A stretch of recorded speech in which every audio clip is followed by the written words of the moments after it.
এই সন্ত্রাসী সংগঠনদেরকে রুখবে কারা? আন্তর্জাতিক ষড়যন্ত্রের সাথে সম্পৃক্ত বাংলাদেশের প্রত্যেকটা রাজনৈতিক দল। ওয়ালটন এখন দেশের সীমানা পেরিয়ে পৌঁছে গিয়েছে 50টিরও বেশি দেশে। ওয়ালটন, ঘরে ঘরে বিশ্বজুড়ে। আমরা জুলাই মন্ত্রীর চট্টগ্রামের শাহবাগ অবস্থান করছিলাম। তারপরে সেখানে এলজিবিটিদের আনাগোনা দেখে আমরা তাদের অবস্থান দেখে পরবর্তীতে শাহবাগের ওসি সাহেবের সাথে কথা বলি, ছবি তুলে নিজে তাদেরকে দেখাই।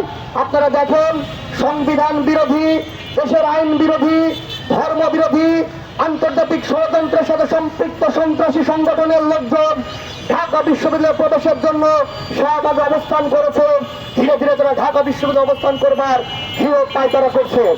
আমরা তখন ওসি সাহেবকে জানিয়ে শুধুমাত্র সূর্যসেন হলে খাবার খেতে বসেছি। এমন অবস্থা আমাদের একজন সাংবাদিক বন্ধু ফোন দিল, ইতিমধ্যে আমাদের বোরহান ভাই সকালের সময় সাংবাদিক তাকে আক্রমণ করে অজ্ঞান করে ফেলেছে শাহবাগে। তাৎক্ষণিক আমরা ঢাকা মেডিকেলে অবস্থান করি, সাংবাদিক বন্ধুদের সঙ্গে সাক্ষাৎ করি এবং দেখি শাহবাগের ওসি মহোদয় সেখানে অবস্থান করছে।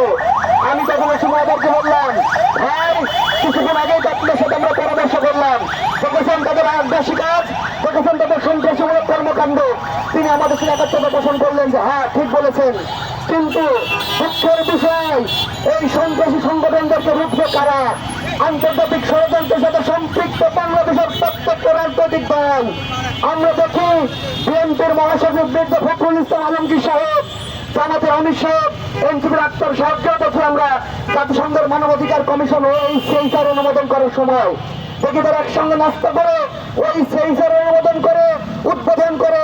পরবর্তীতে আমরা দেখি বর্তমান বাংলাদেশ সরকারের প্রতিমন্ত্রী জুনায়েদ সাকি তার সাথে হোসিমুল ইসলাম নামক এলজিবিটিকিউ এর প্রমোটাররা তার সাথে বসে বৈঠক করে এবং ছবি তুলে ফেসবুকে দেয়। আমরা বলতে চাই, আপনারা যদি গোপনে গোপনে এলজিবিটিকিউ বাংলাদেশে বাস্তবায়ন করতে চান আর উপরে নাম রাখেন মুসলমানদের, এটা স্পষ্ট মুনাফিকি। আমরা সুস্পষ্ট বলতে চাই, যদি মুনাফিকি করবেন প্রকাশ্যে ঘোষণা দিয়ে মুনাফিকি করেন, মুসলমানদের মুসলমানিত্ব নিয়ে ছিনিমিনি খেলবেন না। সাংবাদিককে সামনে বলবেন আমরা মুসলমান, অভ্যন্তরে মুনাফিকি করবেন, এলজিবিটির সাথে সম্পৃক্তদেরকে সাংবাদিকদের উপর আক্রমণ করবেন, হত্যাযজ্ঞ সৃষ্টি করবেন। বাংলাদেশ ছাত্রমন্ত্রী ঢাকা বিশ্ববিদ্যালয় এটা পশ্চিমকালে মেনে নেবে না। ইসলামের প্রশ্নে আমরা একত্র পোষণ করেছি, ইসলামের জন্য জন্মগ্রহণ করেছি, বাংলাদেশে আল্লাহ সুবহানাহু ওয়া তাআলার দিনকে বাস্তবায়ন করবার জন্য এই দুনিয়াতে এসেছি। যদি কোনো সন্ত্রাসী সংগঠন এদেশের তৌহিদি জনতার উপরে, ইসলামের উপরে, সাংবাদিক বন্ধুগণের উপরে আক্রমণ করা হিরো প্রচেষ্টা করে, বাংলাদেশ খেলাফত ছাত্র মজলিস দেখতে সংক্ষিপ্ত অল্প সংখ্যক হলেও সারা বাংলাদেশের 19 কোটি জনগণকে সাথে নিয়ে এই সমস্ত স্বল্প সংখ্যক মুনাফিক এবং আন্তর্জাতিক ষড়যন্ত্রকারী ষড়যন্ত্রের বিরুদ্ধে রাজপথে রক্তের মাধ্যমে এই স্বাধীনতা ছিনিয়ে আনবো ইনশাল্লাহ। কখনো কি শাহরুখ খান হিসেবে রিক্রুট করবে?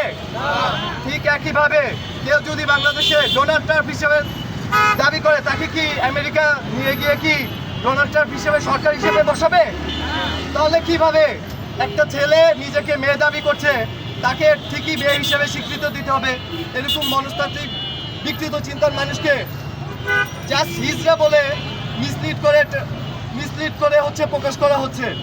একটা কাহিনী বলি ভাই, আমেরিকার ড্যামি মিনর নামের একটা হচ্ছে তথাকথিত ট্রান্সজেন্ডার ফিমেল, নিজেকে ফিমেল দাবি করেছিল ওই ছেলেটা। তাকে যখন জেলের মধ্যে ঢুকানো হয়, 2 জন মেয়েকে প্রেগনেন্ট করে ফেলেছে। আসলে যদি মনে মনে নিজেকে মেয়ে দাবি করে মেয়ে হয়ে যাওয়া যেত, তাহলে কিভাবে তাকে প্রেগনেন্ট করলো বলেন আপনারা?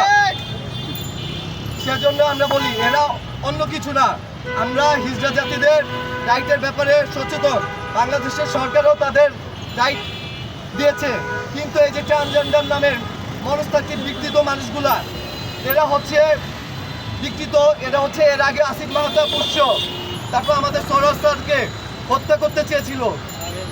ঠিক একইভাবে কিছুদিন আগে আমাদের এক সাংবাদিক ভাইকে হুমকি দিয়েছিল যে তোমার খবর আছে, কিন্তু আমরা কালকে দেখতে পারলাম আমাদের ইয়াসিন ভাইকে তার আক্রান্ত করেছে। আর কতদিন আমরা এগুলো দেখব? আপনারা জানেন ট্রান্সজেন্ডার বাংলাদেশের প্যানেল কোডে 377 ধারায় আনন্যাচারাল লাশ হিসেবে 10 বছরের সাজা বিধান আছে। তাহলে কিভাবে এইসব মানুষ প্রত্যেক শুক্রবার এই আমাদের শাহবাগ, যেটাকে আমরা হাদি চত্বর বলি, এখানে এসে এইসব বিকৃত মনস্তাত্ত্বিক জিনিস ছড়ায় আর আমাদের ভবিষ্যৎকে অন্ধকার করার চেষ্টা করছে? পরিশেষে বলতে চাই আমাদের সরকারকে, দেখুন আমরা আমাদের এই দেশের আইনের প্রতি শ্রদ্ধাশীল, কিন্তু আমাদের ভবিষ্যতের জন্য আমরা আজকে নেমেছি। আমাদের সাংবাদিক ভাইদের যদি অ্যাটাক করা হয়, আমরা সবসময় বসে থাকবো না, আমরা সবসময় রাস্তায় নামবো আর বিচার চাবো। আর এভাবেই আমরা বলতে চাই যে যারা এইসব উগ্র মস্তিষ্কের মানুষদের প্রমোট করছে, এদের বিরুদ্ধেও আইনগত ব্যবস্থা নেওয়া উচিত। এটা বলে আমার বক্তব্য শেষ করছি। আসসালামু আলাইকুম।